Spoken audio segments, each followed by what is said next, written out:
आयुर्वेद का जिक्र सनातन ग्रंथों के अलावा भी कहीं है?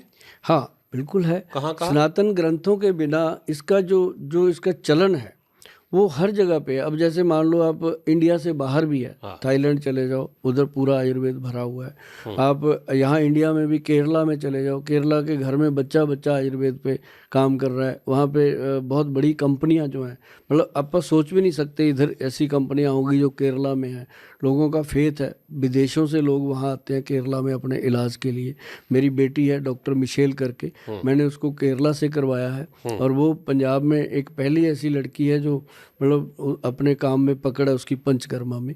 तो ऐसे ये पंचकर्मा क्या होता है? पंचकर्मा होता है जिसमें लोगों को मसाज दिया जाता है और उसके अंदर जैसे शिरोधारा है, वस्ती है, नेति है, इस तरह के जो काम होते हैं उसके अंदर सारे वो किए जाते हैं। ये एक बॉडी रिलैक्स सिस्टम है। 10-15 दिन लोगों को रखा जाता है और उसके बाद 10-15 दिन फिर उसके मोबाइल स्विच ऑफ होते हैं, उसको दुनिया से काट दिया जाता आधी है। बीमारी वैसे ठीक हाँ, होती होगी। वो दुनिया से काट दिया जाता है। जैसे हमारे लॉकडाउन के दिनों में आपने देखा होगा नदियाँ नाले सब साफ हो गए थे, शुद्ध हो गए थे, तो ऐसे ही उसको जब हटा दिया जाता है वहाँ पे उसको जो जहाँ खाना है वही मिलेगा, जो नहीं खाना वो उसको मिलना ही नहीं है। तो टाइम पे उठना, टाइम पे जाना, योगा करवाना। 15 दिन में वो कहता है गोयल साहब जी लिए, अब क्या करें। मैं कहा अब जाओ घर जाके फिर 6 महीने में वो सब कुछ भर लेता है, फिर उसको 15 दिन बुलाते हैं, फिर खाली करते हैं। तो ये पंचकर्मा का एक बहुत बड़ा रोल है। आयुर्वेद जो है वो केवल जड़ी बूटियों तक सीमित है? आयुर्वेद जो है वो जड़ी बूटियों तक भी सीमित है, लेकिन आयुर्वेद में एक बहुत बड़ी चीज़ है कि ये लोगों के साथ हमदर्दी बहुत करता है। आयुर्वेद का डॉक्टर भी, वैद्य भी, और उसमें उसको बहुत सारे जैसे नेचुरोपैथी इसके अंदर आ जाती है। इसके अंदर एक चीज़ और आती है आयुर्वेद के अंदर कि जड़ी बूटियाँ हो गई, उसके साथ जो मेटल्स जुड़े हुए हैं, जैसे भस्में बनती हैं। अब कोई चीज़ है उसकी भस्म बनाई, गोल्ड की भस्म बनती है और चांदी की बनती है, बजर की जिसको हीरा बोलते हैं उसकी भस्म बनती है। और ये सारी जो चीज़ें हैं इसके साथ इन्वॉल्व हैं। बाकी इसके अंदर काढ़े, कवाथ, बहुत सारी चीज़ें हैं जिनका कोरोना काल में लोगों को बड़ा इस्तेमाल हुआ, पता चला। और कोरोना का बहुत बड़ा सहयोग रहा कि आयुर्वेद को दोबारा से उसने 200-300 साल पहले जो पीछे चला गया था, दोबारा से उसको बहुत ज़्यादा पुशअप दिया। नहीं, जैसे घरेलू नुस्खे काम, जैसे काढ़ा आपने कहा, ये कोविड ने बड़ा काम किया। मुझे खांसी थी, मम्मी ने कहा कपूर और तेल लगा के गले पे लगा लो, ठीक हो जाएगा, पैर के नीचे लगा लो। क्या उनका फॉर्मूला था मुझे नहीं पता, लेकिन मुझे बहुत आराम मिल गया खांसी में। अब मेरे मन में सवाल ये आता है कि अगर आयुर्वेद इतना अच्छा काम कर रहा है, असर कर रहा है, तो फिर एक एलोपैथ वाले आयुर्वेद को समझते क्यों नहीं कुछ? दूसरा, जो आयुर्वेद का संगठन है वो आईएमए की तरह मजबूत क्यों नहीं फिर है? देखिए, आईएमए से ज़्यादा मजबूत हो जाएगा, समय लगता है। पर मैं आपको ये बता दूं कि जो आज से 5 साल पहले था आयुर्वेद, आज उसने इतनी स्पीड पकड़ी है, आज वो नहीं है। आज आयुर्वेद खड़ा होकर बात करता है, आयुर्वेद अपनी बात रखता है। और बड़ी बात क्या है कि आपने कहा कि एलोपैथी वाले इसको समझते क्यों नहीं है कुछ, तो हम भी कहाँ समझते हैं उनको कुछ, क्योंकि हमें उसका पता नहीं है। जब किसी को, मेरे को आपका नहीं पता, उसको मेरा नहीं पता, है ना। खुसरे के साथ खुसरा सोया तो ना कुछ खोया ना कुछ पाया, उसको हमें क्या पता कौन है। तो लेकिन ये ज़रूर है कि आयुर्वेद के डॉक्टर को जब वो BAMS करता है, आप देखिएगा उसके सिलेबस में पूरी बॉटनी पढ़ाई जाती है। एलोपैथी के डॉक्टर को आयुर्वेद का कख नहीं पता होता। वैसे ठीक है, जो उसको नॉलेज होगी अपने घर की होगी, किताबों की, लेकिन आयुर्वेद के डॉक्टर को एलोपैथी की पूरी नॉलेज होती है। इसको 6 महीने की जो इंटर्नशिप होती है वो सरकारी हॉस्पिटल में करवाई जाती है, ताकि उसको वहाँ के मरीजों का एनवायरनमेंट जो है वो पता चले।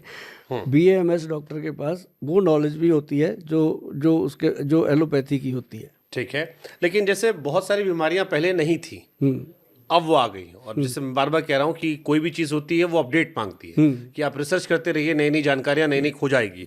अब जैसे कई बीमारियां हैं जिसमें कैंसर आया, एड्स आया, इम्यून डिसीज आई, ये शायद 500-1000 साल पहले नहीं रही होंगी, या 2000 साल पहले, या पता नहीं होगा हमें। अगर रही होंगी तो उस फॉर्म में है, पता नहीं रहा। मैं बताता हूँ। तो इनके बारे में आयुर्वेद में कैसे काम होता है? देखिए, आप आयुर्वेद के ग्रंथ उठा के देखिए। अब एक छोटी सी एग्जांपल देता हूँ। आप एक पौधा लगाइए नीम का, क्या उसको जामुन लगेंगे? नहीं। भगवान अपडेट नहीं कर रहा। क्या आप संतरे के पेड़ को सेब लगे हुए देखोगे? नहीं। सेब को संतरा ही लगेगा। भगवान भी तो कर सकता है ना उसको अपडेट। भगवान कहता है मैंने इंसान के लिए जो चीज़ बनाई है उसी से मैंने इसको जिंदा रखना है। तो लेकिन इंसान क्या है, वहाँ से हट के अब देखो कहाँ चला गया। आपने आज से 20 साल पहले 30 साल पहले ही देखा होगा कि शराब की दुकानें कितनी होती थी, बहुत रेयर। अब शराब की दुकान बाद में खुलती है, साथ में पीने की जगह भी बना देते हैं कि यहीं लुटक बैठ के। ऑनलाइन भी कुछ स्टेटमेंट कर देते हैं कि घर तक पहुंचाएंगे और फ्री में। उसके बाद जो हॉस्पिटल कितने बने, लोगों को इसका नहीं ज्ञान कि हॉस्पिटल क्यों बने इतने मल्टी स्पेशलिटी। खुश हो जाते हैं लोग कि हमारे पास बड़ा हॉस्पिटल खुल गया। अरे भाई किसके लिए खुला है ना। तो खाना पीना जो खराब। अब अपडेट की बात अगर करें, आयुर्वेद जो है बहुत अपडेट हो चुका है आज की डेट में।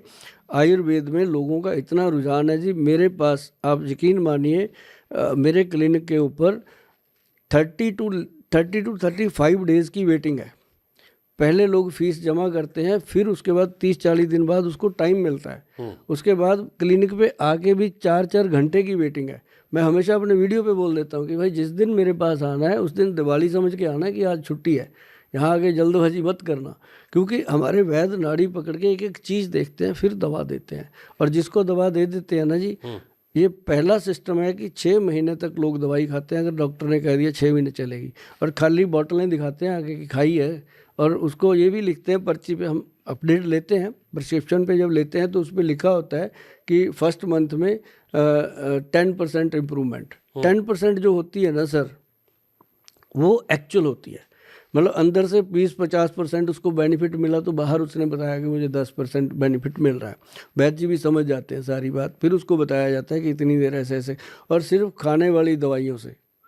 और उसको कुछ भी नहीं कहते कि सिर्फ उसको छोड़ने के लिए क्या कहते हैं, माह की दाल, उड़द की दाल, राजमा, आलू, चावल, अरबी, भिंडी, सफ़ेद चना। देखो मुझे कैसे याद है ये चीज़ें, ऐसे बता के उसको भेज देते हैं कि ये 7 चीज़ें छोड़ देना, बाकी जो दिल करता है खाना। फिर वो पूछते हैं गोयल साहब ये भी खाएं, मैं क्या कहता हूँ खाओ। क्योंकि जो चीज़ें वर्जित हो जाती हैं जब कोई बीमारी होती है तो उसका सबसे ज़रूरी होता है कि परहेज़ करना। करते हैं लोग। अगर मैं आपसे पूछूं कि 5 ऐसी चीज़ें आप बताइए, क्योंकि आपने शुरू में किचन का जिक्र किया था, तो सवाल ये कि 5 ऐसी चीज़ें जो हमारे किचन में मौजूद है जो एक व्यक्ति को निरोगी रखेगी, हमें पता नहीं है, क्या बताओगे? क्या बात है। हम आपको 5 चीज़ें बताते हैं। सबसे पहली चीज़ आपको बताएंगे कि लीवर के लिए, फिर आपको बताएंगे हार्ट के लिए, फिर आपको बताएंगे ब्रेन के लिए, और उसके बाद आपको बताएंगे आपका ब्लड और बीरज को कैसे शुद्ध किया जा सकता है खाने पीने में, कोई दवाई नहीं। फिर हम आपको बताएंगे कि आपका जो ब्रेन के अंदर माइग्रेन का प्रॉब्लम रहता है, फैट बॉडी पे बढ़ता है, कैसे ठीक होगा। सबसे पहले फैट की बात करते हैं। जिन लोगों के घर में फैट का अटैक हो रखा है, मोटापा है, सेलुलाइट बढ़ा हुआ है बच्चों में या बड़ों में, उनको हमेशा अपने घर में जीरा, अजवाइन और सौंफ, ये 3 चीज़ों को तवे पे अच्छे से पका के रोस्ट करके इसका पाउडर बना के रखना चाहिए। और पाउडर को हमेशा खाने के बाद आधा चम्मच, पौना चम्मच मुंह में डाल के चूस चूस के खाना। उसके साथ फिर नरम नरम पानी पी लें, गर्म थोड़ा सा। तो मेरे को ऐसे लोग मिले हैं मिश्रा जी जिन्होंने मुझे बताया, क्योंकि मैं हरमंदिर साहब बहुत जाता हूँ, नैना देवी माता पे जाता हूँ हर महीने, तो वहाँ पे लोग मेरे को मिलते हैं पब्लिकली, है ना। जैसे आम एक लोगों का कल्चर है कि गोयल साहब आए हैं, फ़ोटो खींच लो, ये कर लो, वो बात बता के जाते हैं कि गोयल साहब आपका वो नुस्खा हमने यूज़ किया, हमारा 8 किलो वज़न कम हो गया, कोई कहता है 6 किलो वज़न कितने कम, महीने में? कोई 3 महीने करके मिला है, कोई 6 महीने करके मिला है। तो ये क्या होता है, एक्सरसाइज की, बिना कुछ भी वो खाते हैं बस, ठीक है। आप देखिएगा, आप करिएगा, किसी को करवाइएगा, हम करेंगे, आप करिएगा, आप नहीं हुआ तो फिर टैग कर देंगे आप, बिल्कुल अटैक करेंगे। गोयल साहब देखिए नुकसान कर गया, नहीं गया। और दूसरी बात सुनिए, अब इसके बाद हम बात करते हैं लीवर की। लीवर के लिए एक बहुत बेहतरीन औषध है जो हमें रसोई घर में रखनी चाहिए, दाल सब्जी में भी डालनी चाहिए या वैसे ही अपने को खानी चाहिए। उसका नाम है भूमि आंवला। जो एक तो आंवले का वृक्ष होता है, एक छोटा पौधा होता है भूमि आंवले का। जो छोटा पौधा होता है उसको, उसका मार्केट में जो पंसारी होते हैं उनसे वो उसका पंचांग मिल जाता है। पंचांग मतलब उसके 5 अंग, फल, फूल, पत्ते, तना, जड़, सारा, तो वो ड्राई मिलता है। उसको सुखा करके उसका पाउडर बनाओ।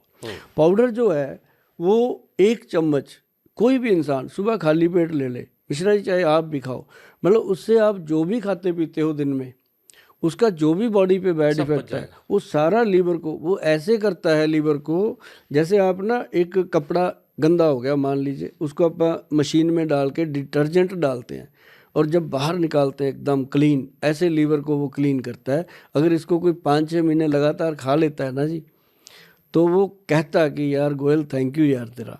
छोटा आंवला, छोटा भूमि आंवला छोटा सा होता है। तो वो तो ये मार्केट में कैसे मिलता सर, अगर आप गूगल पे भी लिखो ना भूमि आंवला, तो उसके ऊपर आपको स्पेशल आएगा कि ये लीवर का बॉडीगार्ड है।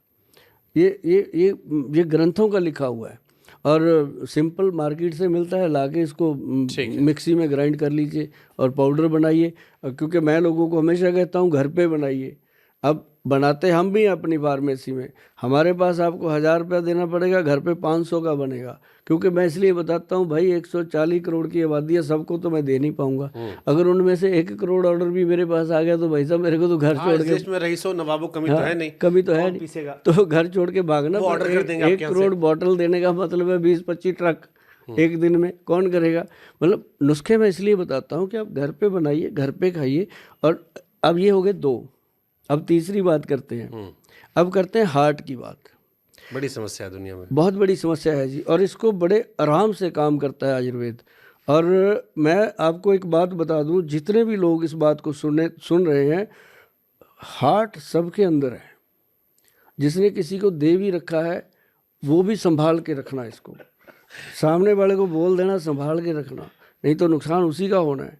मतलब ये है कि इसको आपने अर्जुन छाल का पाउडर, सर अर्जुन का पेड़ होता है, जिनको नहीं पता आप गूगल पे जाके अर्जुन ट्री लिखिए, आपके सामने पेड़ खड़ा हो जाएगा करके, आप कहोगे ये तो अच्छा हमारे घर के पास ही है, सब जगह खड़ा है। तो उसकी छाल लीजिए, उसको ड्राई करके उसका पाउडर बना के रखिए, नहीं तो पंसारी से मिल जाएगी, वहाँ से ला के बना लीजिए। ये पाउडर मिश्रा जी, 1 चम्मच पाउडर, 1 बड़ा गिलास पानी, उसमें बॉईल कर लीजिए धीरे आंच पे। जब आधा रह जाए उसमें कुछ नहीं डालना, उसको बस काढ़ा बना के सिप कर करके पीना है। आप यकीन करिए कि हार्ट की कभी भी प्रॉब्लम नहीं आएगी। मतलब ऐसी चीज़ें हैं ये, कभी भी प्रॉब्लम नहीं आएगी। अर्जुन छाल जो है एक ही ऐसी औषध है जो हार्ट को ठीक रखती है। इसके बहुत सारे औषध हैं, कंपनियां बनाती हैं, वो एक ट्रेडिंग है। लेकिन मैं जो बताता हूँ, मैं ये कहता हूँ कि अपनी जड़ों से जुड़ जाइए, क्योंकि दुनिया में कोई भी रहने वाला नहीं है। पर सुभाष गोयल शमशान से भी बोलेगा आपको, मैं आपको बता दूं कि ये नुस्खे आपके घरों में गूंजते रहेंगे। और ये वो साइंटिफिक नुस्खे हैं जो हज़ारों सालों से चल रहे हैं। जैसे आपने बात करी थी ना सर कि कैंसर वगैरह बीमारियां पहले नहीं होती थी, 5000 साल पुराने ग्रंथ में नुस्खा लिखा हुआ है, नोट कर लीजिए, आप भी लिख लीजिए, वो मिलेगा आपको। उसके अंदर लिखा कैंसर गज केसरी रस, अगर थी बीमारियां तभी लिखा हुआ है कैंसर गज केसरी रस, जिसके अंदर हीरे की, सोने की भस्म और बहुत सारी औषधियाँ डली हुई हैं। हर आदमी उसको घर पे बना सकता है, नहीं तो किसी वैद्य जी की सलाह लेकर के उसको तैयार कर सकता है।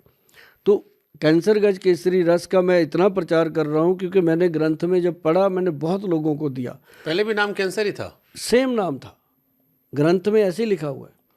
तो कैंसर गज केसरी रस सर कमाल की औषध है। जिन लोगों का कीमो हो रहा है, रेडियोथेरेपी हो रही है, कुछ भी हो रहा है, वो बीच में ऐड करना है। ये ना कहे कोई भी वैद्य इस बात का दावा नहीं कर सकता कि हम इसको ठीक कर देंगे, हमारे पास ही आ जाओ।